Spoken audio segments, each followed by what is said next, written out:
Afternoon and welcome back to our 3 p.m. regular session of the Cleveland City Council. Today, Monday, February the 24th. We will call this meeting to order. And Mr. Clerk, please call the roll. Mayor Brooks. Here. Councilwoman McKenzie. Here. Councilman Estes. Here. Councilman Cassada. Councilman May. Here. Councilman Goff. Here. Vice Mayor Webb. Here. Councilman Moore. Here. Thank you, Mr. Clerk. It is our tradition to begin each meeting with our Pledge of Allegiance and Invocation. Today we have Associate Pastor Paul Davis from our friends at Westwood Baptist Church. So we'll stand for the pledge and then right to the invocation. Salute and pledge. I pledge allegiance to the flag of the United States of America and to the republic for which it stands, one nation, under God, indivisible, with liberty and justice for all. Pastor Paul. Let's pray. Heavenly Father, we're so grateful for the gift that you have given us today. And Father, we're so grateful for even the celebration that took place earlier today to just to celebrate the life of a faithful servant of our city for so many years. So Father, we're thankful. We're thankful for Amy. Father, we're thankful for these councilmen and women, Father, here, and our mayor. Father, we thank you that you have given us such a great city to live and thrive. And invite others from around the world, Father. We recognize that all good things come from you, and Father, we recognize that in the counsel of wisdom that you give us, that we can do great things.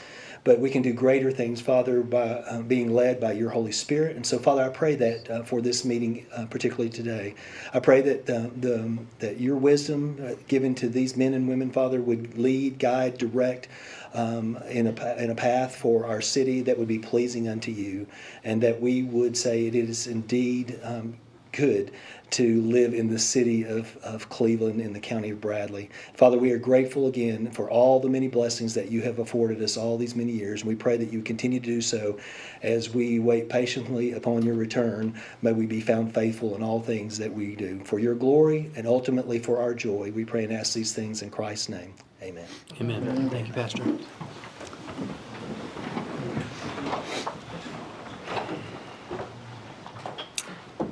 Thank you, Pastor Paul. We're grateful for our friends at Westwood. That takes us to the next item on the agenda, which is to waive the reading of the minutes of our last regular session, which was the 10th of February. It does require a motion from the council. Mayor, I move that the City Council of the City of Cleveland waive the reading of the minutes of the regular session of the City Council held on February 10th, 2025, and approve them as written. Second. It's a proper motion by Vice Mayor Webb, properly seconded by Councilman May. Are there any comments, questions, or changes to those minutes? Seeing none, Mr. Clerk, please call the roll. Vice Mayor Webb. Aye. Councilman May. Aye. Councilwoman McKenzie. Aye. Councilman Estes. Aye. Councilman Goff. Aye. Councilman Moore. Aye. Carries 6-0. Thank you, Mr. Clerk. Councilman Moore, you're recognized. Yeah, Mayor, can I make a motion to excuse Councilman Cassel Yep. from today's? That is a proper motion. Is there a second? So we have a proper motion by Councilman Moore. We have properly second by Councilman May to excuse Councilman Cassada. Any comments, questions, or concerns from the council? Seeing none, Mr. Clerk, call the roll, please. Councilman Moore. Aye. Councilman May. Aye. Councilwoman McKenzie. Aye. Councilman Estes. Aye. Councilman Goff. Aye. Vice Mayor Webb. Aye. Carries 6-0. Thank you, Mr. Clerk. That motion passes. And the next item on the agenda is special presentations and public comments. I do have a couple of comments to make. We have honored Miss Newman all day, and we have a very special text from a very special gentleman, he'll be so mad that he's watching live. Our Mayor Emeritus, Tom Rowland, sends the following message. Amy Jo, I think she's what he actually says. You have done a fantastic job for the city. I personally thank you. I'm sorry my physical limitations. I can't attend your event today. Having surgery tomorrow, but will be much improved. Thank you for all you have done from day one. Good luck and God's blessings on your retirement. Sincerely, Mayor Emeritus Rowland. So, Amy, I know we've had parties and cupcakes and presentations and today a plaque, but I'm not sure we could say enough for your 31 years of service, and I wanted to make sure that Mayor Emeritus Rowland's comments were in the minutes today. So congratulations on your retirement. You're far too young to retire. Hope you won't mind if we phone a friend. Thank you. Another special day today. Councilwoman McKenzie's mother, Miss Alma Akins, is 102 today. So could we just say happy birthday? And Miss McKenzie, Councilwoman, if your mom's 102, that means you'll be with us for a long time. And I am personally very thankful for that. Please send your mom birthday wishes from the council. I will. She'll be excited because when she turned 90, Mayor Emeritus, well, my mind went blank, Tom Rowland, presented her with the day of her birthday. Oh, wow. And then I believe you did it when she turned 100. I was gonna say if I didn't, I need believe to you did catch up. 2 years ago when she turned 100. Okay. The doctor kept telling her she's gonna turn 100, and she was determined she was. And so now she's 102 and she's headed to 103. Fantastic. We'll give her our best wishes on her birthday. It's now special presentations and public comments. I'll take my glasses off so I can see far. If there's anyone here who wishes to speak to the council on any topic that's either on the agenda or not, if you'll raise your hand. I don't see anyone requesting to speak. Mr. Fivas? Yes, sir. Yes, thank you, Mr. Mayor and City Council. We do have 2 additional announcements to make. That tomorrow, the Parker 4Y Street at 2nd Street will be starting to be implemented. So just be aware of that. And then we'll probably wait a month and then we'll do the last one on that the council had asked us to do. The other announcement is that we do have the grand opening of the Candies Creek expansion tomorrow at 9 a.m. I wanted to make sure you put that on your calendars to go and visit and see their little new expansion they have out there. That's all I have, Mr. Mayor. Joe, Yeah. are they gonna put signs at the 2nd Street like they did at Central to kind of flash to let people be aware that is now stopped? Yeah, it's already set up out there, it's just not turned on. So, Thank you very much.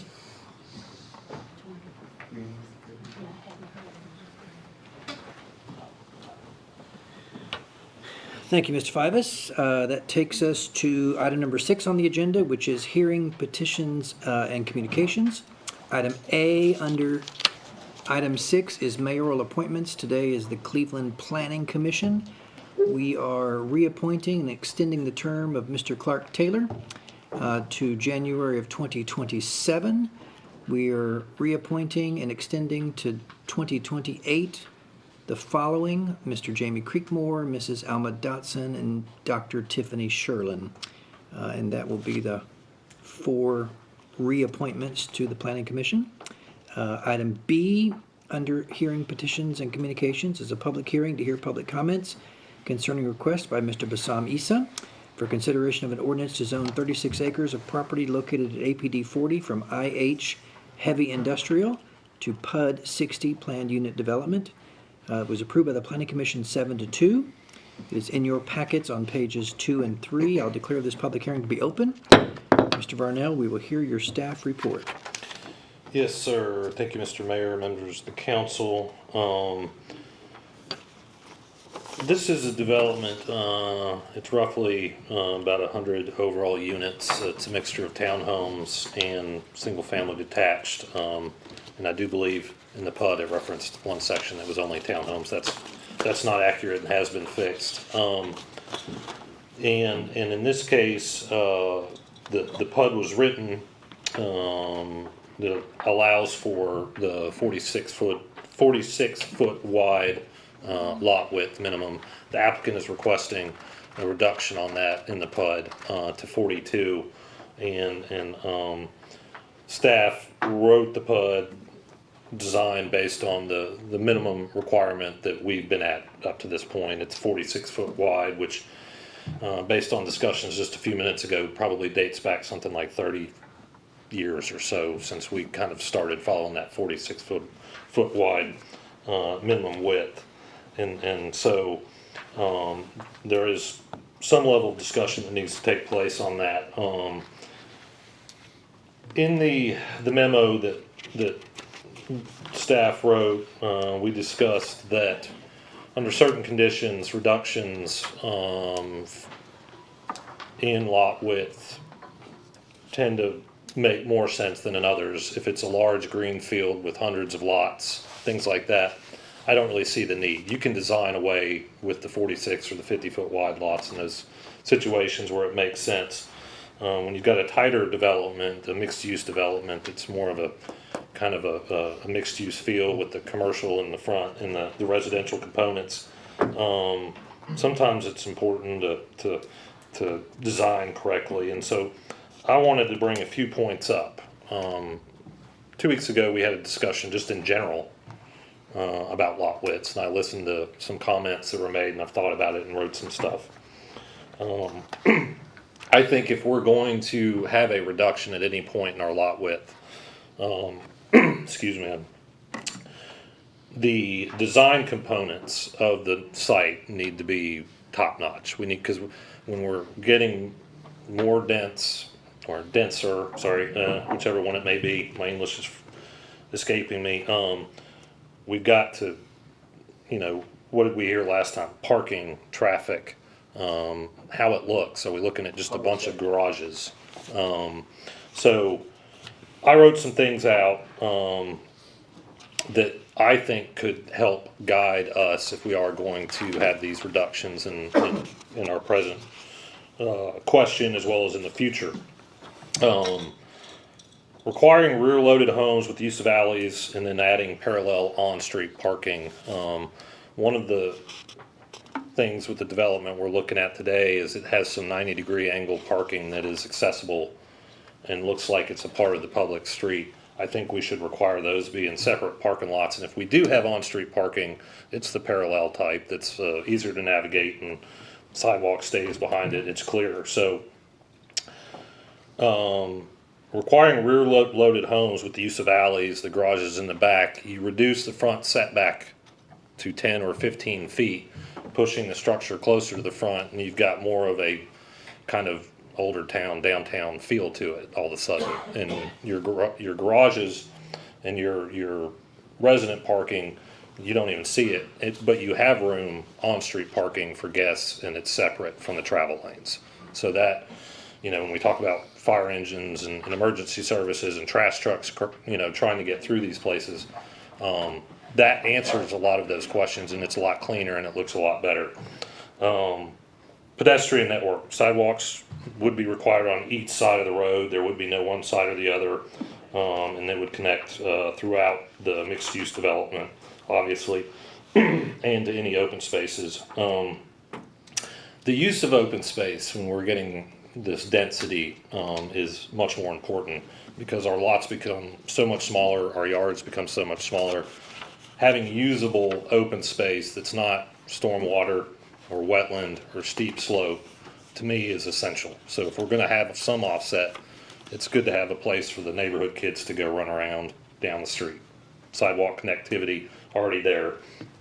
And so those are just some of the basic kind of guidance tools. If we are going to move in a direction, then our level of design needs to be that much higher on these. And that's the way I feel. I don't necessarily have issues with the reduction, but like I said, in big subdivisions with hundreds of lots, there's a way to design it and still get your numbers correct at the threshold we've already set. When we're dealing with a tighter area, I do think we could consider some options. I'm happy to answer any questions you may have on some of the stuff I've been saying. If there's any thoughts or questions for me before, I know our applicant is here as well. A new code, a new. Well, this is within the framework of PUDs, which is the idea of a PUD is to be adaptable and to adapt it to the specific piece of property. But it would be something, whereas this body long ago set precedent and said we're not going below 46. Well, we as staff, we say that in meetings before when I meet with developers, I say that to them, and this is where we're at. So you got to,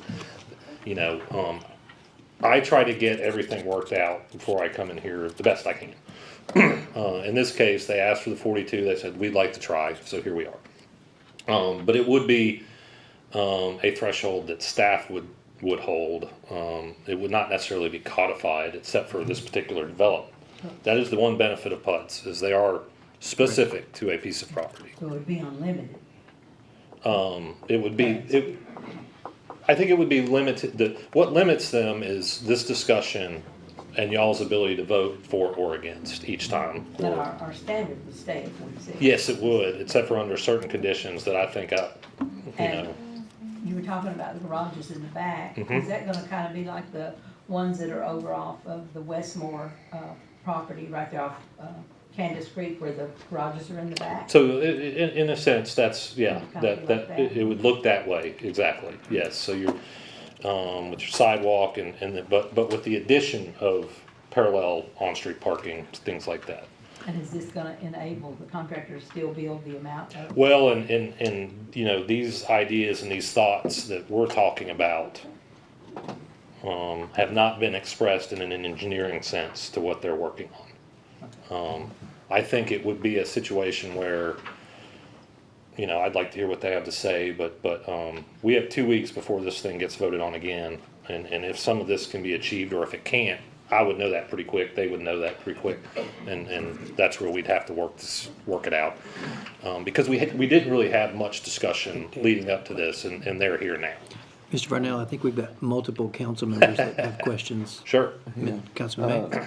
Well, to be honest with you, last meeting when we talked about 46 feet. Yes. I don't know where 46 came from. Yeah, I'm not sure. You know, I thought we were still talking about 50-foot lots. Mostly is what we've done. Recently, we've been at the 50 point, mostly.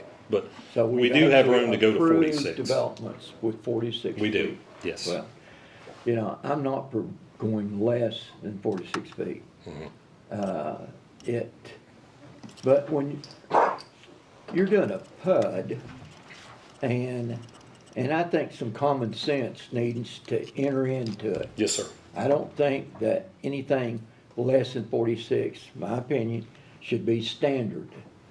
If you get into an odd situation that you had to cut a foot, I can see working with a developer for a low percent of the development. So in essence, relying on a percentage of the development must be 50, but that means you can get to 42 or 58, in a sense. You'd have to make that, I don't know. Well, So, okay. I think Councilman Goff has requested to speak. Yeah, Was that everything, yeah, Councilman May? that's it. to me, it looks like, you know, with the layout, that you're doing what you can do to appease and make the development work for the developer. And I think that's good overall. The only concerns that I'm seeing here, that it really isn't related to lot width, but related to the parking spaces you mentioned prior. Yes. In the neighborhood, we've got nice sidewalks throughout the entirety, except for right below lot 74 across the street. And for some reason, the sidewalk just stops. I'm curious on that as to why it doesn't go around behind the parking spaces like the rest of them. And then I have another follow-up question to that. Yeah, and, you know, I think those are things that probably have been discussed and need to be probably codified in the PUD, is that we'd like to see that. I agree with the sidewalk. It needs to be contiguous. Okay, so yeah, so with that, you know, you just wanna see the sidewalk, kids to be able to ride their bike straight through it or around it without Right. running into the cars. And then, the other concern, it looks to me as though the lot line across these parking spaces leaves half the car in a public right of way and half on private property, is that Yeah, correct? that's the way it looks to me as well, yes. So, and my concern there is, the questions that may arise regarding, if there's a pothole, who's liable to fix it? If someone trips and falls, who's liable there? I feel much better about having parking spaces that are either all on city right of way or all on private property. I agree, and that's why I was, if, you know, and some of those have that 90-degree angle when you're looking at, you're backing out the traffic. That probably either needs to be a standalone lot where it is fully separate from the public right of way, or parallel style on street where you know it's part of the public right of way, because the sidewalk is behind it. And so I think distinguishing that, and those are items that need to be addressed regardless of the lot size stuff when we move forward Is with that this. something they still have time to kind of look at or potentially adjust? I think so. I think that's something we can clean up in between readings. I do. And I just had one other question. I was just curious, on the community area, on the left side, there's like a larger, I was just curious what that is. You've got the sidewalk going across and you've got kind of a big section there. Is that some kind of pickleball court or something? There's a little linear park in the middle. That may be it. At the very back, there's and I may be missing it, but and I don't have a copy of it right now. Ken, do you have a question? This right here. Yeah. Yeah. So you're talking about this? That's Yeah. it's just kind of a linear park in between the mail kiosks. So you got this, what's this? Yeah, I think it's just of course, I just did something. That's part of the mail. I think that's a mail kiosk. I did it again. Wider area. I don't know if it's just kind of a general like open space design. I don't know that it's anything specific, but we can ask them. Okay. Yeah, let's ask them. Anything further? That's all I got. All right, I'm gonna have Vice Mayor, and then I'll come to you, Councilman Estes. Vice Mayor Webb? Robert, I understand that the losing of 4 lots is critical to the development of the subdivision, but there is some property on the property that is designated as future development. That's Has there been any effort to redesign it to pick up those additional 4 lots? The master developer of the entire site has a commercial office use they are angling to put there, that is not part of the residential component. Well, But I guess do I'm- think that they've discussed it. I guess what I'm looking at right now is the future development property in front of the detention pond. Is that where you're speaking? Yes, sir, of the that's office correct. Kind of if you're complex? looking at it to the far left by Holloway Road, yes, sir, that's correct. But we've exhausted all efforts to find. any I don't know, other I don't know that property. they're exhausted. I mean, there is land there that's developable. I think that's a decision that goes between the developer and based on the decisions that come out of this meeting might dictate some of those things to them. I'm just wondering if there could be some more designs considered that. I think there's a lot we could do with Keep the the lot at design. 46 and still get the number of houses that are desired. There's certainly always options when it comes to design and designing better, and that's why I was,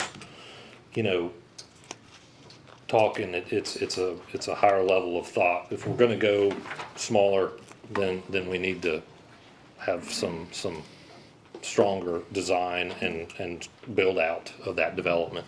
There is also undeveloped space within the development. He's just, right now, angling to have much of that commercial. I understand. Yep, Thank you. yes, sir. Councilman Estes? Big picture, you said in your presentation that larger tracts of land can have one take, smaller tracts another. Is this considered in your mind a large or a small? Small. Small. Yeah, it's less than 100 units. That's kind of like a tipping point for me. You go to 100, and then you start looking at Okay. more amenities. You get to 150, you're like, okay, we probably need a nicer. I mean, when I start looking at it that way, I would consider this a smaller development overall. Can I ask you what specifics you're wanting from us today, decisions on? Of course, I know lot frontage. Yeah, I want to be clear. I think if we are going to make a decision I wanna within write our this down. within our PUD process, where we allow for a 42 or whatever it may be foot wide lot, then we need to have specific standards that guide that. Because Otherwise, it becomes a question of every developer is gonna want these 40 and 42-foot wide lots. I don't think they're appropriate everywhere, but if this body does, then I have my marching orders, if you understand. Mr. what I'm saying. Varnell, could I follow up on that? Of course. To Councilwoman McKenzie's question is this going to be the new standard? The fact that this is a PUD, and to Councilman May's point, this is a very specialized, in the instance of PUD 60, one-time request. Right. This is not going to be the new standard It for the wouldn't be city. a standard, because I think we cite specific criteria that are specific to this piece of property. But you can't do it for one without doing it for others. We've already told probably 15 to 20 developers that 46 is our minimum. Right. Now, they're all coming back to go down, Yeah. redoing their thing. That, my suggestion is to, if you do deviate from it, is you have to have very clear criteria on why this is a special development that deserves to have a different set of criteria. The other 15 to 20, Mr. Fivas, do they include commercial, retail, restaurant, the things that are going up around this very unique situation where it's placed? I can think of one. Yeah. I can only think of one other.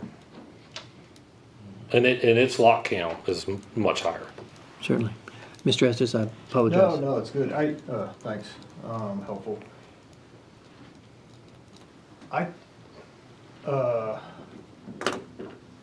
I feel weird. I don't feel that it's codified and that we're setting standards, because we're not changing building codes. No. Or zoning. Or zoning. All we're doing is just giving you some kind of common law interpretation, how we feel today. That's correct. Well, yeah. Tomorrow I might have a bad lunch and I'll feel different. You're saying we're not gonna vote on it today? Nope. We're just Nope. giving That's not our what I'm saying. opinion. That's what I'm saying. Well, if we vote, we give our opinions. The body speaks with it. Yeah, but the opinion means something if you vote. So we've done it before. We've given them verbal direction at 46 feet. Do we want to, that's the way I'm looking at this. Do Yeah. we want to change that direction from 46 to go less? I sound like I hear you saying, Yeah. I'm okay with it if you'll let me put the cars in the back, if you'll let me just have parallel parking, if you'll let me do these other things, maybe I could work with it. Am I hearing you correctly? yes. I think that when you start looking at, so let's take a 40-foot wide lot, you divide that in two, it's 2 townhomes for every one house. And developers are going more single-family detached to townhome. So we start asking ourselves, are we being even with how we're distributing this? But there's legitimate concerns I have about traffic, on-street parking, emergency services, trash pickup, when we've got these neighborhoods that are so compact. Are you concerned with those in this? As designed right there, yes, because it doesn't meet what I've put here. What I've said vocally, as I think it needs a higher level of design, if we're gonna do it. This is the city's position. It is. So, And what was the planning commission? 7-2. 7-2 in favor. Of, 42. To go to Yes. 42. Right. yeah, the planning And commission as voted to go written. to 42. The, Hey, Robert, who are the two that voted against it, just out of curiosity, and why? wasn't me. I voted for it. Christie, do you have that record? You voted for the 42? I did. Alma, Oh, wow. Alma Dotson, I believe was one, Jamie Creekmore? and Jamie Creekmore, was the other, and they like the bigger lot, larger house trajectory that we've been on. I think a key to what Robert's been saying, or something he just said though, to consider is that not given the lot size to make this a feasible project, the entire thing could turn into townhomes. which are 20 feet wide. And that would make the capacity much more dense. No, here's how I understand it. If it goes 46, they lose 3 or 4 lots, and they just turn those homes into townhomes. So it's not that it doesn't pencil out. Mr. Easton, I got your email, very first line, oh, it won't work financially. I don't buy that. Looking at the numbers, I don't buy that. Do you want to allow him to? Well, no, he'll have time. Yeah, okay. I'd rather hear from Ben as the chairman of the planning commission, because we had, everything we've talked about here, we did in spades at the planning commission. And, so, back to it was only 4 houses that would be taken away, and they wouldn't be taken away, they would just be replaced with townhomes, that there's less margin. That was the discussion. So it's not like this whole thing goes away over 42 to 46. I was just saying it could go away. They could redesign it Oh, and yeah. say, hey, you know, you won't give us what we need to make it work, so instead, we'll do a townhome development. Well, you develop things, you know, Yeah. you get your way, you make more money. Sure. And so our job is to balance that and development, the right kind of development with standards, parking, quality of life, safety. So- But Mayor, I do, as part of the city, Certainly. not the applicants or the people for or against, Certainly. but I do think the chair of the planning commission ought to have a say in this. I'll honor that request. Councilwoman McKenzie? I believe you mentioned the last time that if we went to this, that the setbacks and things could be possibly changed or. Yeah, and I think if you're, especially with some of the criteria I put forth here, we'd have to look at the setbacks a little bit and adjust them, because you gotta, you know, if rear loaded, you're gonna wanna push the structure closer to the road in the front, so there's more room. Or if they're not, then we need to talk about how you get access to the backyard and making sure that air conditioning units are on opposite sides of each other. I mean, there's criteria that I have to look at. Present a problem if you put the Nah, that's parking in the something, back? no, I can fix that on the fly pretty And you quick. said the house would be 28 foot, right? I believe that's what they said, yes. Yes. Any other questions for Mr. Varnell before we hear from Mr. Berry? Mr. Varnell, I had, But you're talking about if the parking's in the back, you're talking about an alleyway? That would, yeah, Mr. That's the Varnell, whole redesign. yeah, it would be a But they're redesign. kicking it's it a whole back. redesign. Mr. Varnell, we've talked about 50 foot is the standard, Yes, sir, but we have granted 46. we have. This request is for 42. That's correct. Do you have any comparison data, Collegedale, Chattanooga, Ooltewah, when we ride around and see these new cluster Yeah, city homes that are closer together, zero lot line kind of things? Do you have anything? 40 is, I've not seen much less than 40, but 40 is used in East Tennessee. 40, Yes, okay. in some areas, but it's not widespread, and like I said, it's in conditions where you've got a tighter space. Very specialized. Yes. Got it. All right, Councilman May? Is Ben going to? Yes, I'm gonna, at the request of Councilman Estes, I'm gonna ask that Mr. Berry, and then we'll go into the public hearing of for and against, but as, And I'm just asking here, That's my notes, it's not the. Yes. Mr. Chairman, if you'll state your name for the record, please. Benjamin Berry, Chairman of the Planning Commission. Welcome. Thank you. Councilman Estes, you got a question? you've been in both of our last 2 meetings Yeah. and heard every bit of our discussion. You led us in the planning commission. What else do we need to consider and why long-term and what's best for Cleveland? At the last city council meeting, when Robert presented, I did not know he was going to present that. But the position he's in, I recognize is very difficult because he's not in a position of being a policy maker.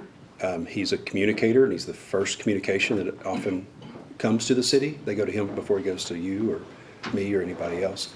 And so consistency for him is a critical part of him being able to do his job effectively.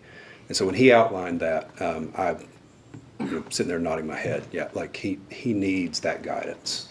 And as a planning commission, there's 9 members, all with very diverse backgrounds, and that's on purpose. We don't have 9 members that are fully involved in the development community.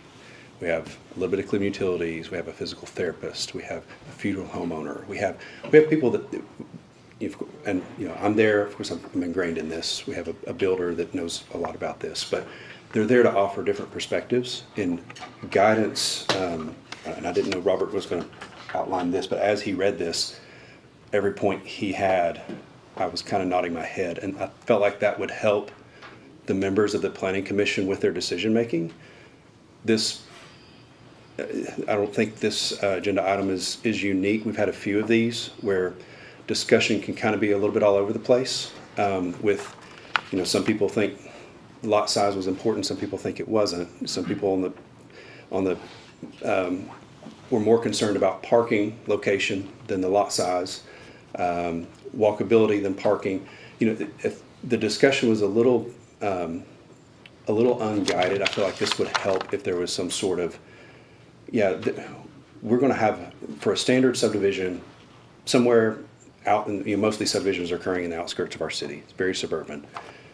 We're going to start out at 50 feet, 46, whatever we're going to start out at. I have my own opinion, but we'll just start out at a number. And if you want to do something different, I like what Robert presented as far as here's what Planning Commission can use as a tool to effectively evaluate these PUDs, because the beauty of these PUDs does allow each development to be reviewed specifically, but to what criteria? And I think that would help guide the discussion and guide the decision making and help alleviate the problems that density creates. In my opinion, the main problem is parking cars. Where are those cars? Are they stacked up in the driveway? I've had meetings with city manager about how we're going to have townhome developments that are 120 units. How can we assure that you don't have cars blocking the road for emergency service vehicles? One of the easy ways to do that is alley loaded parking, putting the cars in the rear and having on-street parking. There's other ways to do that, and I would encourage creativity in the design community. But as far as from a Planning Commission perspective, I knee-jerk reaction on just hearing this, I would endorse the criteria that he set out in helping us effectively evaluate, is this an exception to the rule or is this the rule? That's going forward. We've got something in front of us today. Anything we've missed in the discussion? Anything in your mind? I'll try to sum up Planning Commission discussion. I'm going to try to leave my personal opinion out of it and just summarize, because no one was at the meeting except you and I. 46 feet versus 42 feet. Some were, if you have a 46-foot lot, you can park in the driveway, and then you've got a little curb line for your guests to park in front of the house. Does that change with 42 feet? It makes it tighter, but not really. There was a segment of the Planning Commission that didn't see the big deal with the difference in that single-family component, and there were some that wanted to hold to the 46 feet. There was a discussion very similar to what Councilman Goff had, was, they could just convert to So y'all did not townhomes. consider most of the units will have 2 vehicles? Yes, we do. Yeah, Okay. every unit's required to have 2 vehicles. So with a Okay. 46-foot lot, you would have a 20-foot driveway roughly, where you have 2 cars plus the garage. 2 plus the guests to park behind it, behind those 2? There's a garage. The And the garage. Okay, Yeah, so in this particular one, there was that discussion. yeah. There were some people that weren't concerned about the lot width, but were concerned about the parking spaces. Specifically, the ones that were shown right on the road, 90 degree. They're half in the right of way, half out of the right of way. The sidewalk comes up to it, and then you got to walk around. Like, nobody's going to actually walk that way. They're just going to go out in the road, walk around. So like having a nice pedestrian connection, if you're going to have this density. There was a lot of compliments about the open space in the back. They had a great open space with amenities. There was a lot of good points on that. There was a brief discussion about whether alley loaded was feasible. Developer said that that's not the product that they're looking at doing. Those were the main discussion points, and I think that there was a 7-2 vote. You get to vote yes or no. You don't get to say I'm a 55% yes and a 45% no. It shows up as black and white when there's a whole lot of gray in the discussion. So, Thank you, Mr. Berry. Any other comments for Mr. Berry? Thank you very much. I think it's fair that I talk about my position in the Planning Commission discussions. I started out, and I know other people in the room heard this, and it's in the minutes. struggling with going below the 46 on the equity part. I got over that, equity to other developers. It's a PUD, it's unique, every PUD is unique, I really look at each of these as unique. Yes, he needs direction, Robert needs direction from us, but each one of those is unique. My biggest hiccup is the parking. Longer trucks and cars in the driveway, and then parking in the slots right off the road, as you see it drawn here on the back side, and it's just like, I was told that there's another development in town that has that approved, which I've not seen, but Another development with 42 feet? no, well, With there's that that, si- yeah. no, not 42 feet, with the parking. Okay, the parking. Off the side Yeah. back, right. Yeah. So,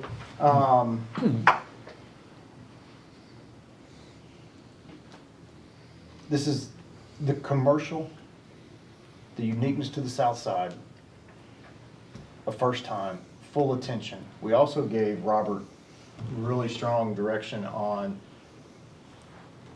bring it here, get the feeling, get the feedback. I was shocked it was 7-2. I didn't, because I don't think anybody was really strong one way or the other. So that's where it's at. I think everything that we've said here, we spent a little extra time there, covered everything. We were a little more granular, actually, with what's inside.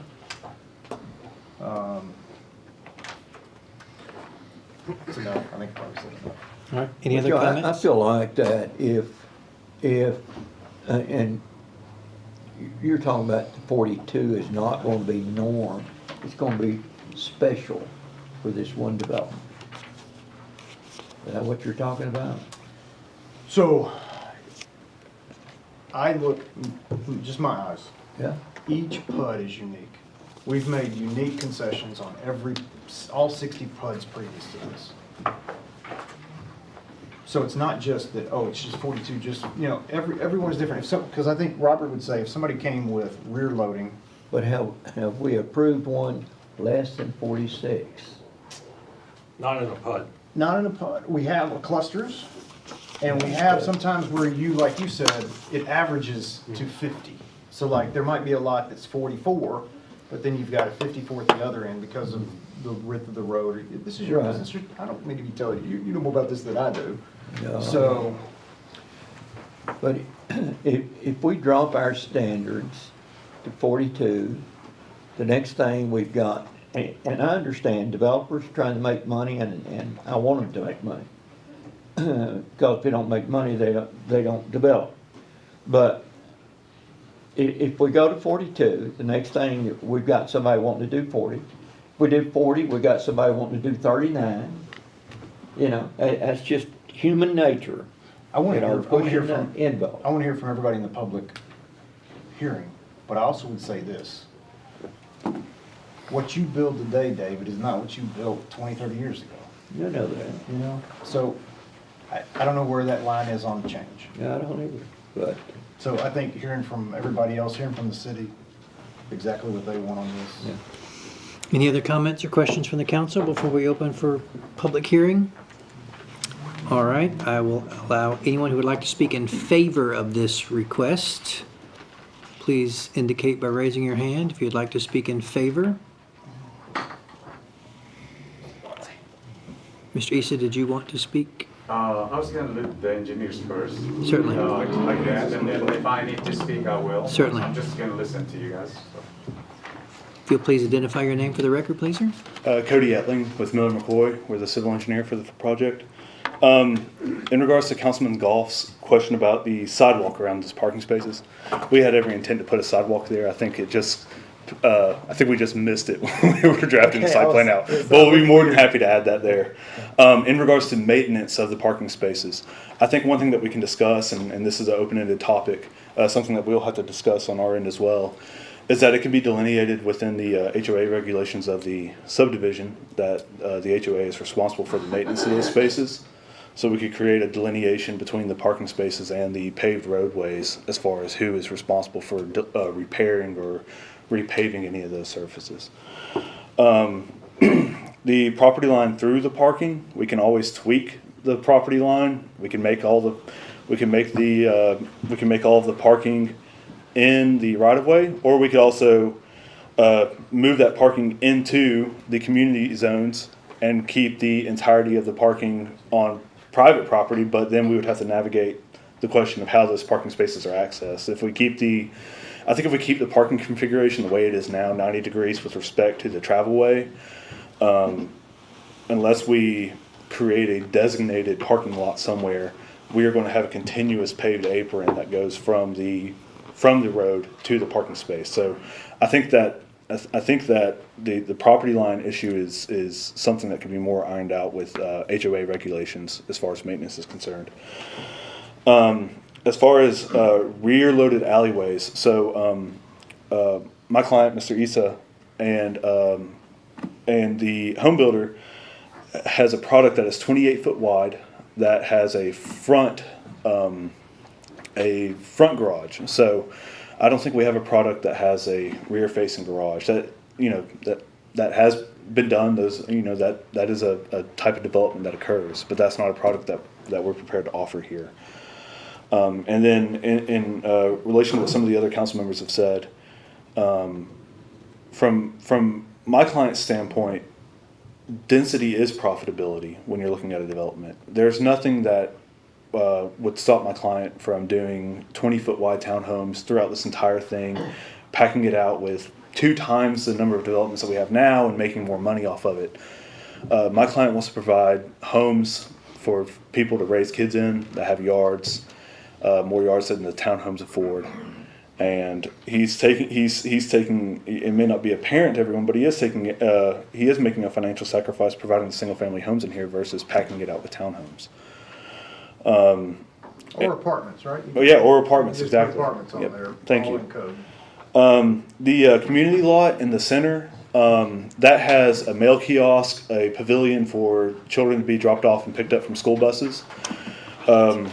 We also did, just as an exercise and just to show that we're willing to work with the city council here on these requirements, the site plan that you all have in front of you had 20 feet between these sections of 4 townhomes.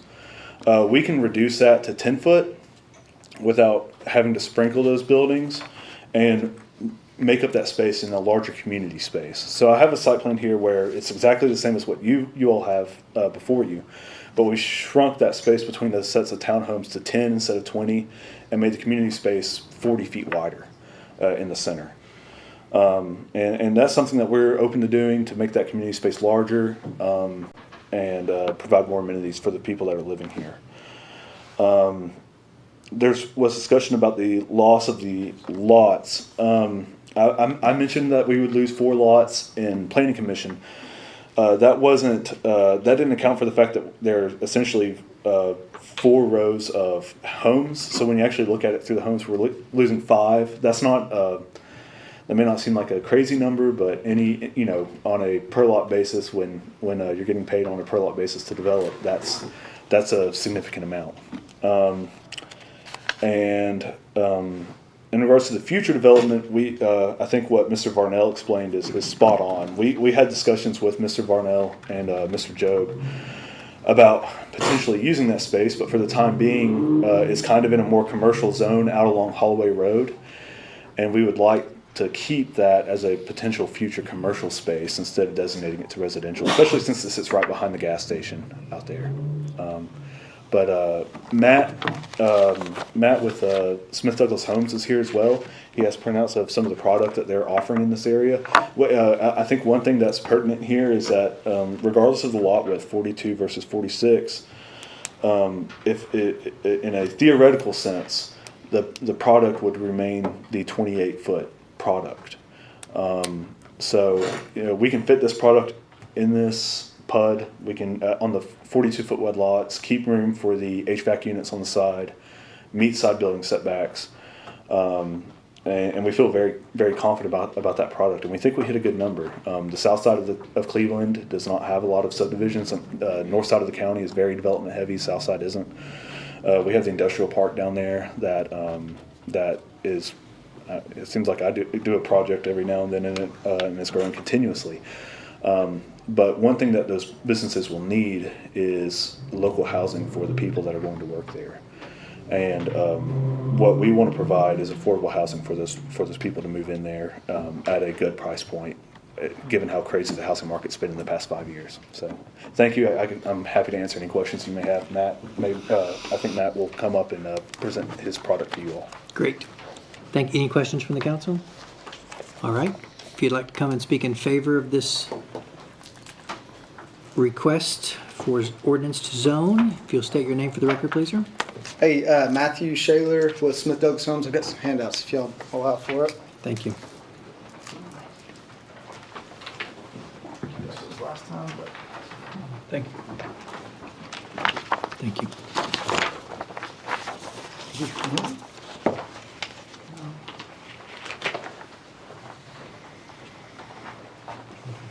So representing the home builder, I can just speak to the product that we plan to put in this community. So what you're looking at is not renderings, but real life photos of the exact product that we would put in this development. So top sheet is our townhomes. Those are our 20-foot townhomes. Bottom sheet is our 28-foot single-family homes. So top sheet is what you'd see in this middle section, obviously, and then everything else would be that second sheet, that 28-foot product. I guess we'll start with the parking, since that's been kind of the topic. You can see in all the 24-foot plan or 28-foot detached plans, all of them have a two-car garage, two-car driveway. So that'll be kind of the main point of anywhere that we're running the detached product, which of course is where we're talking about these 42-foot lots, four parking spots, without the road. So that's the main point with the detached. And then you can see with our townhomes, that's our most narrow and our most affordable townhome. And even with that, we do have a one-car garage included. You'll see in that handout, that's a development from Cartersville, Georgia that we did that we've had a lot of luck with. That has one-car driveways to that townhome that you can see. So you can see that's a one-car garage and a one-car driveway. We do that townhome with two-car driveways. So we can do that. Admittedly, that it doesn't look as good. You can see we've at least got some green. I mean, 20 foot's very narrow. In that plan, with that one car driveway, you've got some yards, you've got some green space, but it does not have to be a one car. So that's definitely worth exploring. And of course, we'd be open to it if we needed to. If not, our sales team would probably make the decision whether to go with one of the two. Am I missing it? But where's the driveway? That's a model home. Oh. Yeah. So, and that's what we would do. And so, I've also got some handouts about like our company history. But essentially, what we would do here is have a model home, probably of each product. And then we would run a design center out of that. So, what we're wanting to do and what we're extremely excited to be in Cleveland for the first time for is we're going to provide an affordable house, but it's going to be a completely personalized house. So we'll pre-sell as many as we can. We get potential buyers in. They get to design their own home. They get to pick their finishes. And we get to do it at an affordable price. And that's something that I think is lacking in a lot of communities, including Cleveland. Not just a true spec-built affordable product, but something that's completely personalizable. So we would have model homes just like you see there to act as the design center.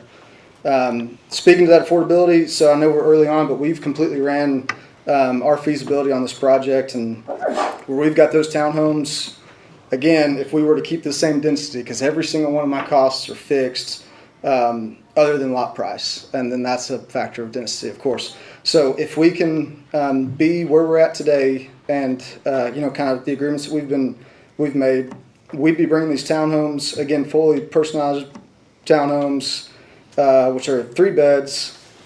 We'd be starting those out at a base price of $267,000, which I don't think is available in this market. And then those single-family homes, which we've got a range of, I think we would do 4 different house plans in that. So again, it wouldn't be the same house, cookie cutter across the community. We'd have 4 different, completely different house plans with different elevations that we could choose from.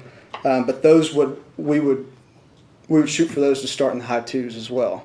So for this community, for us being our first one in Cleveland, we'd want to we'd be really excited to bring two products to it and be at that affordable level and stay in the twos. Again, they're personalized, so those prices end up bumping up at a final sales price, but we could at least market that affordable opportunity. The townhomes, last thing, the sizes, the townhomes that you see there would be around two different townhome plans. They essentially look the same from the outside, but those are, let me look at my notes, 1,600 square feet. So there's still a good bit of size with those townhomes.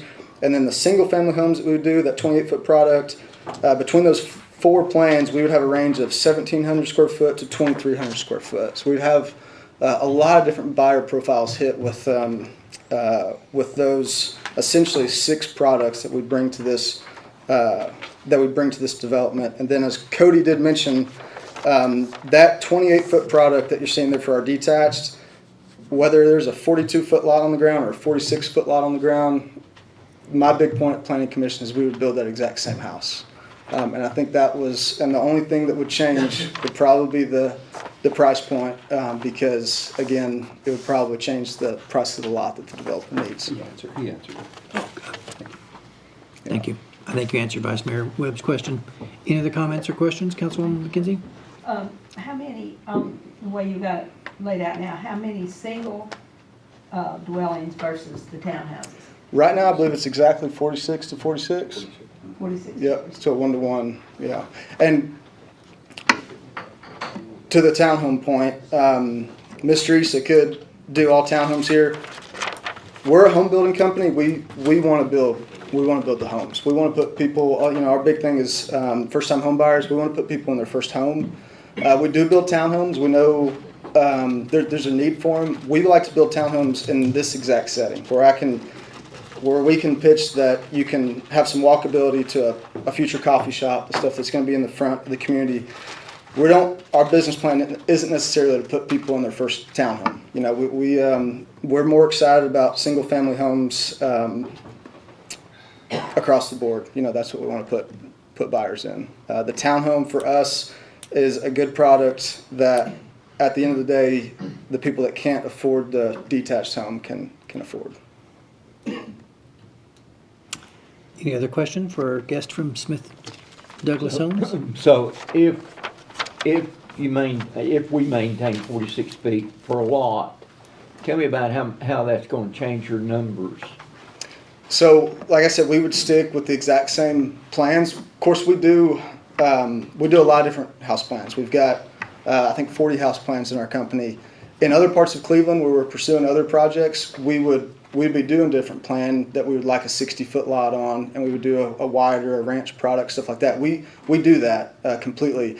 That, based on our market study, that's just not what we would want to do right here. This urban feel and being on the south side, we would want to use this product. So if that size changed, we would still have our same plans to build that same home, and the cost of building that same home would still be the exact same.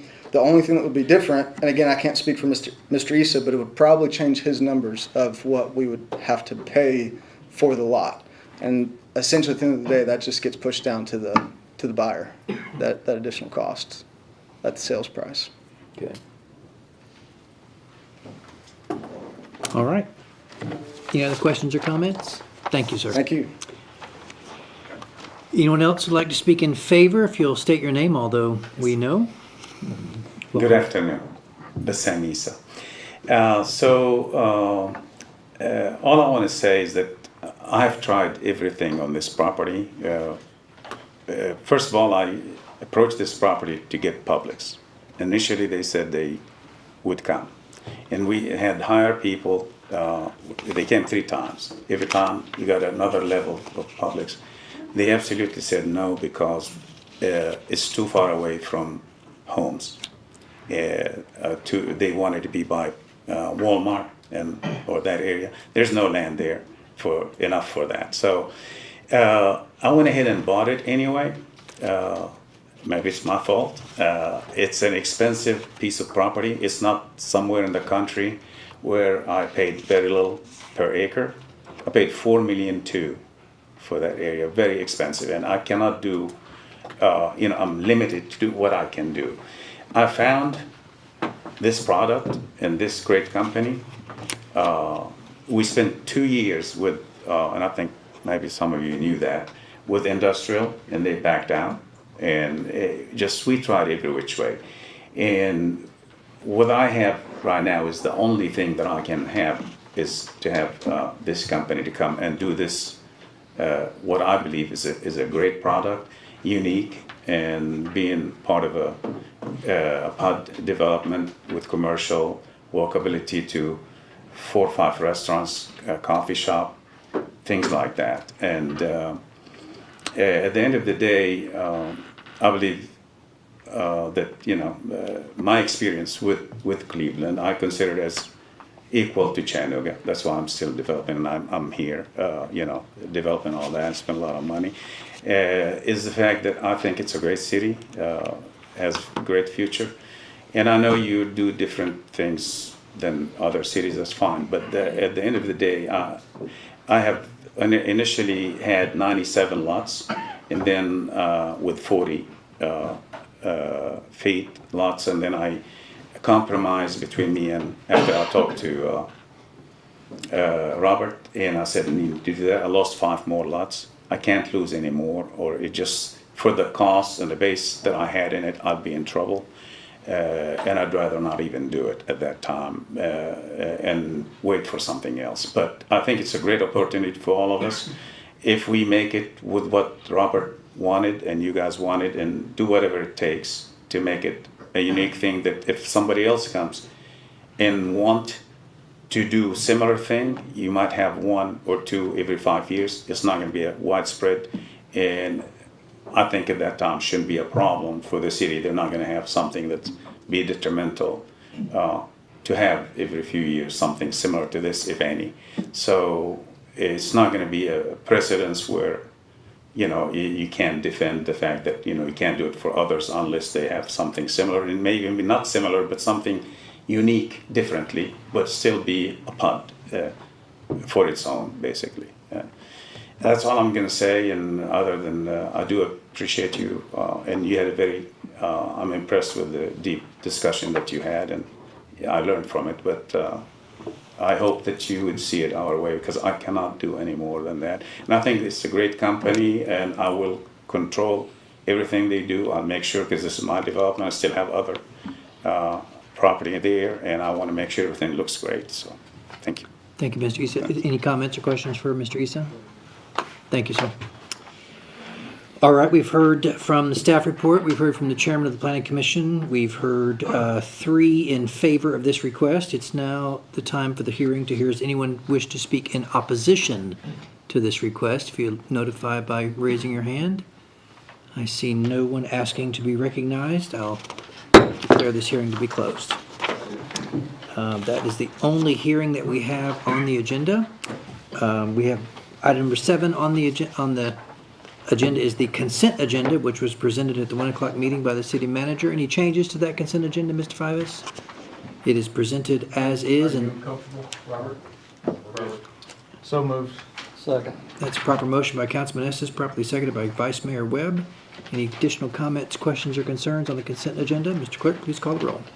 Councilman Estes? Aye. Vice Mayor Webb? Aye. Councilwoman McKenzie? Aye. Councilman May? Aye. Councilman Goff? Aye. Councilman Moore? Aye. There's 6-0. Thank you, Mr. Clerk. Unfinished business, item number 8. There is none for today's 3 o'clock meeting. It takes us to item number 9, which is reports from council. We'll begin with Councilwoman McKenzie, 1st District. Thank you. Councilman Estes, 2nd District. Two quick things. Tommy, thank you. And each 2 weeks recognize something going great in the 2nd District. And Two Brothers Tires is a business in the 2nd District. And it also had a lot of planning commission activity and some activity up here. And those guys are doing great. I mean, I know they're doing financially great, but they're being good neighbors. Everything they said they would do, they've done. And just really, they're a nice anchor down there. So kudos to them. I just want that in the record. Thank you, that's all. Thank you, Councilman. Councilman Casta is not with us today. Councilman May, 4th No, I don't have District. anything there. Thank you, sir. Councilman Goff, 5th District. I don't have anything. Thank you, sir. Vice Mayor Webb. No, sir.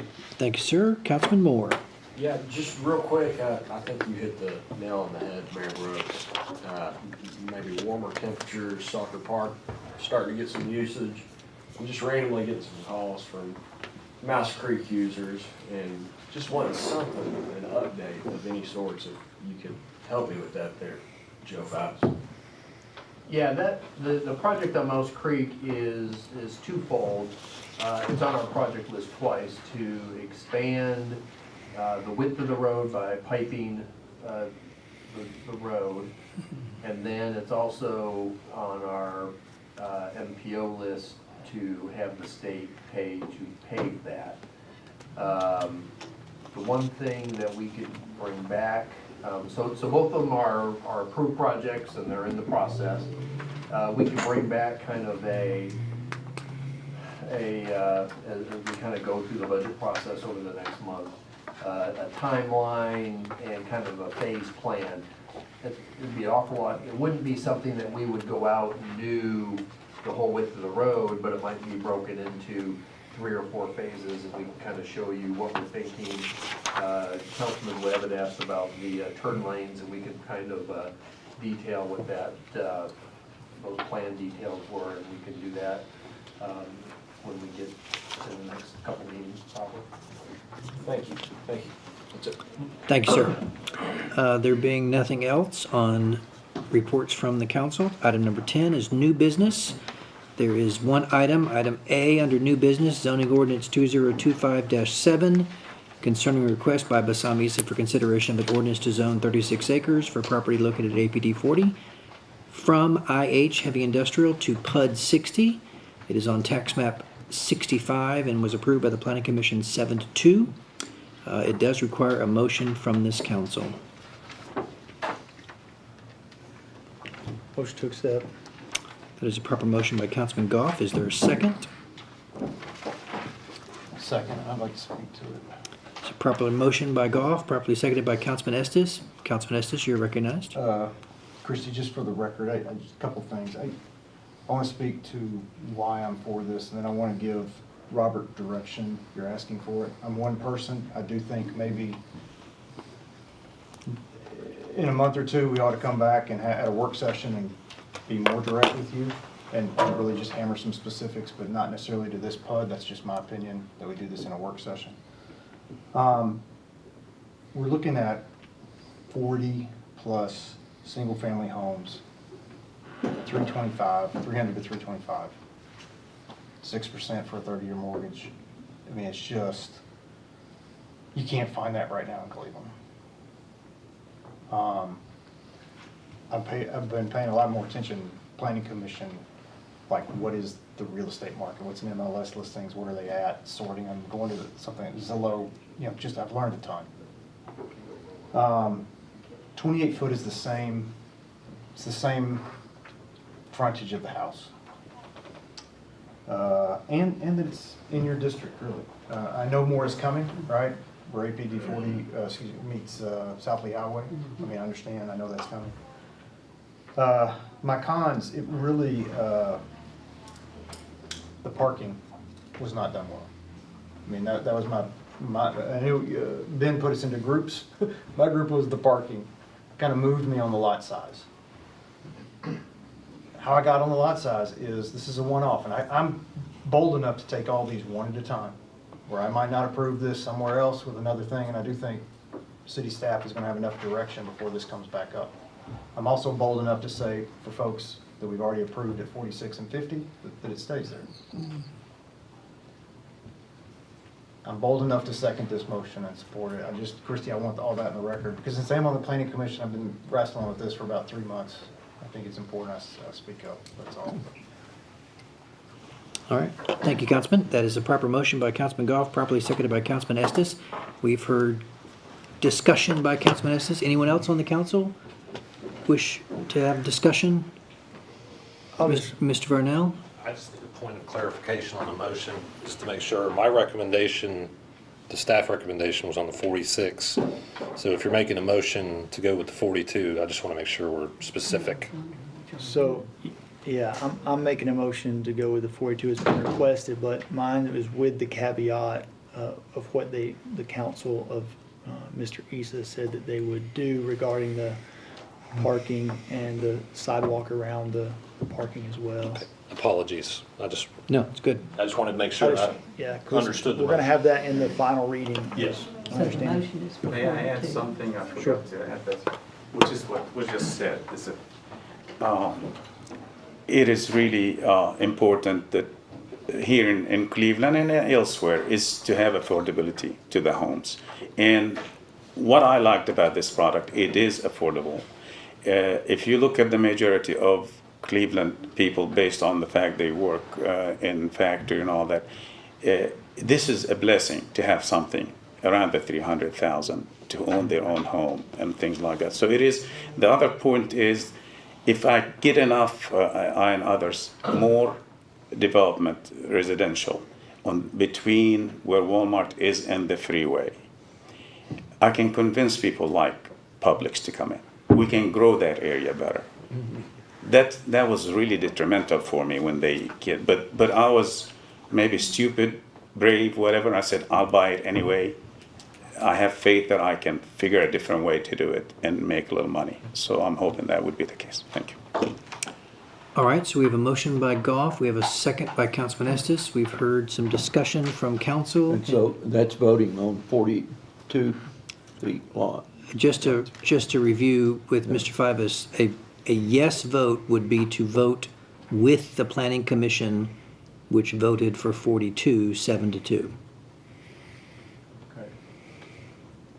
With no changes in, because I think there was a lot of discussion there, so the parking as they have that, are you accepting the parking? I think Mr. Councilman Goff indicated that he was voting and made the motion to include the discussion that was had today. I don't know what that means from an What- approval I don't know standpoint. what that means. So, Mr. Issa's council. Yeah. You guys mind? What I would suggest if the big question is 42, is I would suggest that the council, if you want to, I don't know what the vote is gonna be. If you vote to approve it, I would let Robert work with the builder and the developer to bring back another site plan that shows the 42 with different parking options, so that we're all on the same page on what this is. And you have a couple weeks to work through that and do that. You can advance it knowing that there's gonna be a new site plan, and you can, I make that as an amended motion to the motion. Second. and That- as Robert said, and I heard what Councilman Estes said, you may want to get on the record a policy that our staff can follow next week when someone comes in and asks us for 42, because we can't just say, well, we're not gonna let you get 42. Yeah. And we can work on that and have something at the next meeting as well, so that, and to do that, and I don't know if that has to be part of the motion, I just think. But it might be in my everyone's best opinion, if we're interest. gonna go with 42 or whatever, 46, we're gonna have to have guidelines that says, we keep talking about this being a special development. We're gonna have to have guidelines to show why it's special. And Joe Blow comes up and he says, I want mine to do 42. Because we just allowed But- him to do so. Well, we've discussed, it's got commercial attached, it's less than 100 units, it's a mixed use, it's We not a agree with that, but we greenfield. want to put that in writing and let you guys say, this is what our special exception is. So when the next person comes in, Sure. we can say, does it meet the criteria or not? Mr. Kimball, if the first original motion were to pass, and everything that Joe mentions there was done in the next 2 weeks, would that consider it to be too different between two readings, or would that clear it up? It's the same PUD, same clarity, and clears it up. Y'all have Robert's handout. We do. Basically read from it, but if you look at, it has other design components would need to be addressed if a reduction of 42 feet is approved, which include, does everyone have that? Yes, we do. I think that's what Councilman may be referring to. It is. Specifically.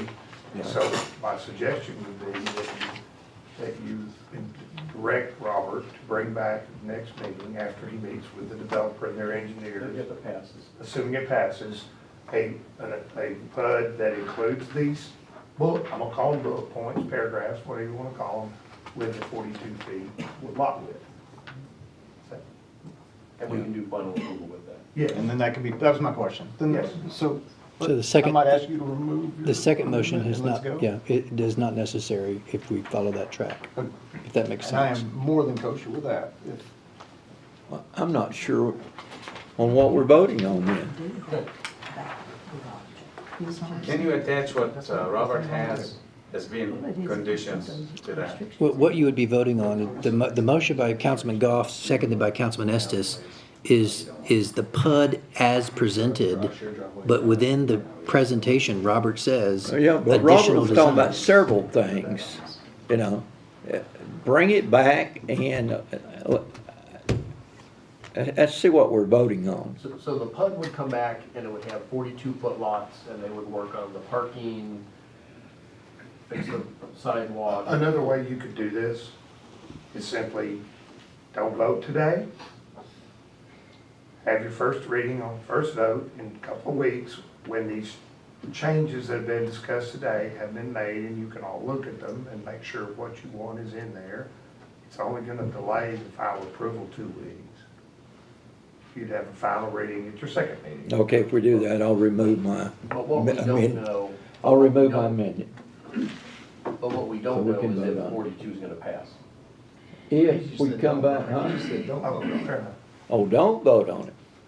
Well, Mr. Fowles makes a valid point, is we don't know if the majority of the council present and voting today is in favor of 42 or not. Which takes us With back those to, conditions. which takes us back to the original motion by Goff, seconded by Estes. By the way, even if everybody voted for it today, you gotta approve it twice, so if you change your mind and you change your vote from yes to no, it won't pass at a final reading anyway.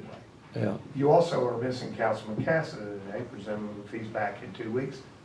That could have some impact as well, obviously. So why can we not wait till next meeting? Because we have a motion and a second on the floor. You got an amendment too. You don't have a second on the amendment.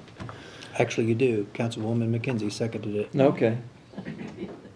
but you just said you rescinded it. Well, I would if, but. I'm Yeah, having that was I'm before having to that. take a lot of notes today. Yeah. Can we just make a motion to clean it all and You just can take vote it in back 2 weeks? as the attorney said next time. I mean, Yeah, and do it in 2 weeks, vote in 2 weeks. That would require, so Councilman May has rescinded his amended motion. It would require Councilman Goff to rescind his original motion. The reason I would like to go ahead and vote on it is because they've acknowledged that they will do the things that would make me comfortable with the parking. And if this doesn't go through today anyways, we'd waste 2 weeks of their time fixing something that If it doesn't go through, it doesn't go through. doesn't, yeah, it just doesn't go through. That so- doesn't mean it comes back in 2 weeks. Right. So. I think we need to, I think we need You're to, taking a gamble if you want to keep going. well, but we, Mr. Kimball, am I right about that? if, Yes. Yes, some level of uncertainty as to what the other folks may vote. Yeah, okay, I hear you. but if it goes through today and what's been acknowledged to be changed for the next vote does not happen, then we can vote it down for the final passage and it doesn't delay their development. Yeah. But you're asking us to vote on something that we don't know, we haven't read. We're only voting 46 to 42 feet, technically. That's really all we're voting on today. Nah.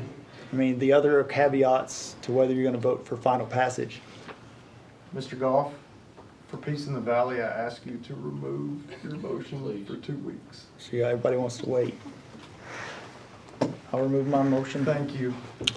All right, the amended motion has been rescinded, the original motion has been rescinded. We're back on item A for zoning ordinance. There's been a request to postpone this until the March 10th meeting.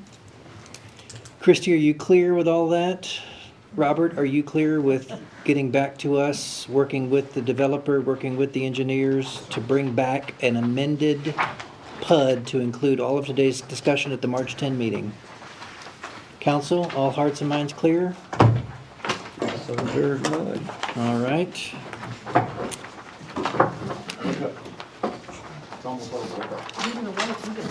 Takes us to item number 11, under announcements. The next city council meeting will be held Monday, March the 10th in this chamber. There being no further business, any other comments or questions for the council? Remind everybody about Candice Creek School at 9 o'clock in the morning. The opening of the new wing. That's correct. Opening of the new wing of Candies Creek Elementary tomorrow morning at 9 a.m. We hope that you'll join us.